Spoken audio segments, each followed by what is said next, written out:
In 2016, I went to visit my family back in Kenya.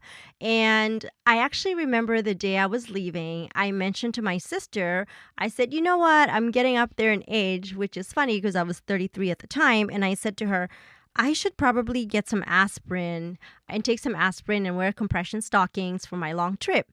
Historically, when I travel, I sleep the entire flight. I eat a meal and go back to sleep. So I don't really move around on the plane as I should. But, my travels home are usually long trips, either, transiting through the Middle East, which is, a 16-hour flight from Houston, Texas to the Middle East, or transiting through Europe, which is about 10 hours between. So a lot of the time it's at nighttime. I sleep. I don't move around. So at least I wanted to factor in the concern that I may have, increased risk for clotting.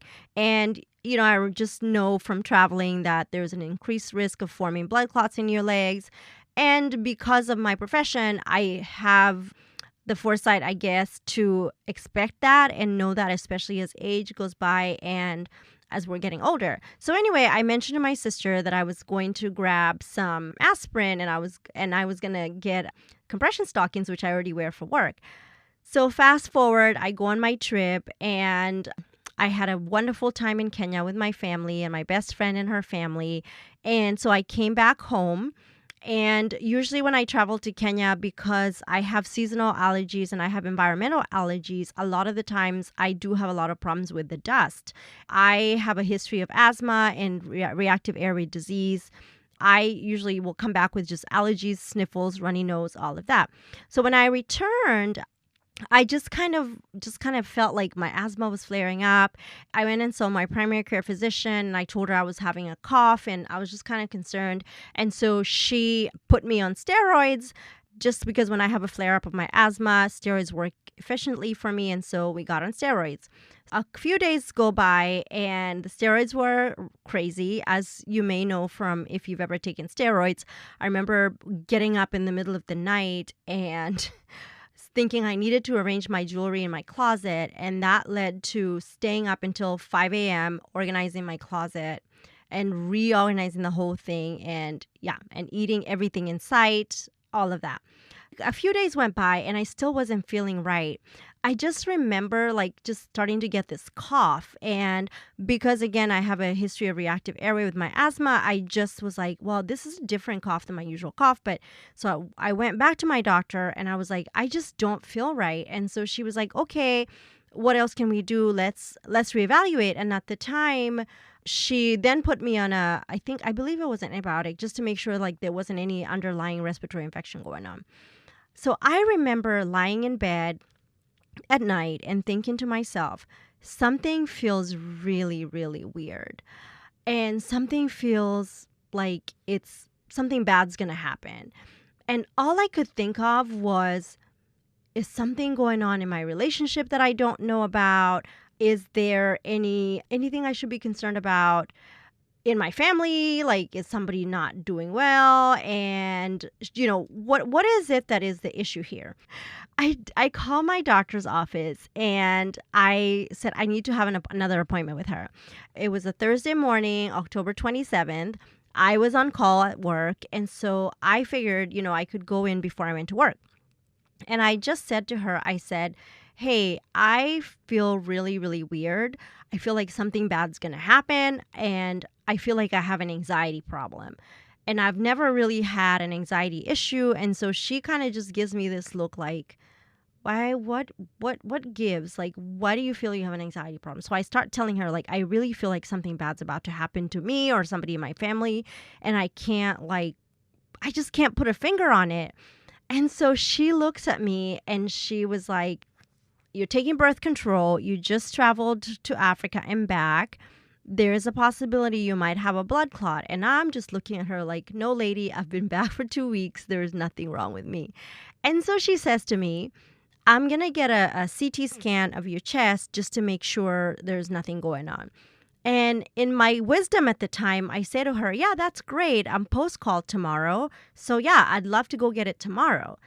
And she gave me this look, this very meaning look. And she says, no, I want you to get the CT scan today.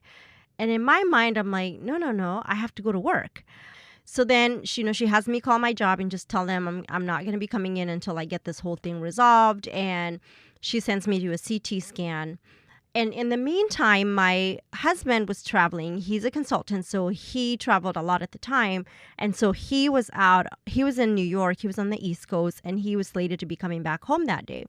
And I didn't want to scare him with what was happening. So he called me and I said, yeah, I'm at the doctor's office. I'm just picking up some lab results.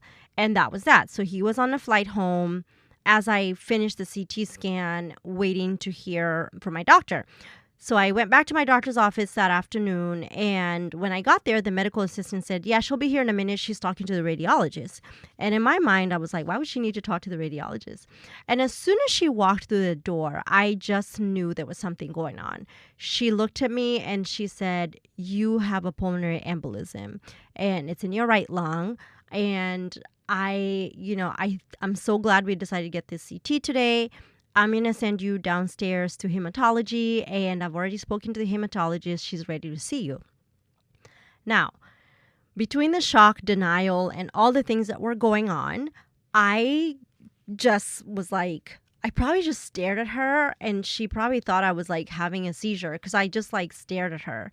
And I just felt like my whole world was falling apart.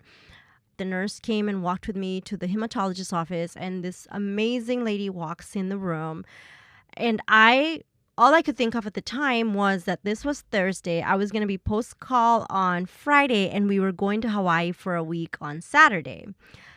And the first question I asked the hematologist was like, do I have to cancel my trip to Hawaii? And so she looked at me and she talked to me about what was happening, what risk factors could have caused my blood clot. And she says to me, I think you're a responsible person. I'm going to start you on medication. And what I want you to promise me, and I want to have a conversation with your husband before you leave, is that you will move around the plane. We have an action plan, an emergency plan for any situation. And right now, your clot is not, it's not as acute as it would be, but I don't need to hospitalize you, but we need to start treatment immediately. So then I started my treatment. I was able to go to Hawaii. It was incredible. It was just like one day you think your life is normal 33-year-old, and the next day you're suddenly a hematology patient seeing a specialist for a condition that you only thought happened to old people.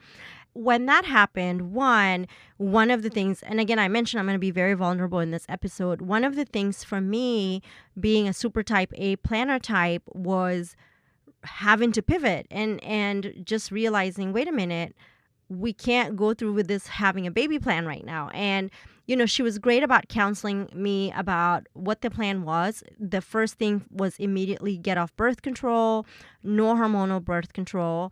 And then the second thing was start treatment with rivaroxaban, which is Xarelto. The third thing was, having to go and get Dopplers, venous Dopplers on my legs. And I also had to go see a cardiologist just to make sure I didn't have other issues, because part of the thing that was also happening was my blood pressure, especially my diastolic blood pressure, was like insanely high, which I normally run low normal blood pressure. So when that happened, we took the trip to Hawaii. I finished all my testing before I left, which thankfully was negative. I didn't still have any active blood clots. And my symptoms, like the anxiety symptoms, they were still there, but I feel like now I knew what was happening. And I'll touch a little bit about what was actually happening with those symptoms. The other thing that was funny for me is, even though I saw the CT results, I was still Googling false negative pulmonary embolism. I was calling people I knew. I knew somebody whose husband was a vascular surgeon. I called her. He looked at it and he was like, yeah, it's a PE. And I just had to move on with my life. And subsequently, I was on the Xarelto for 6 months. And then after treatment, I was tested for every coagulation issue on the planet. And everything came back negative. I'm Shira Bergbauer, and you're listening to an excerpt from the Stethoscopes to Swaddles podcast. You can listen to the whole episode wherever you get your podcasts, and look out for new episodes out every Monday. You're doing a great job, Mama. I'll see you next week. Bye now.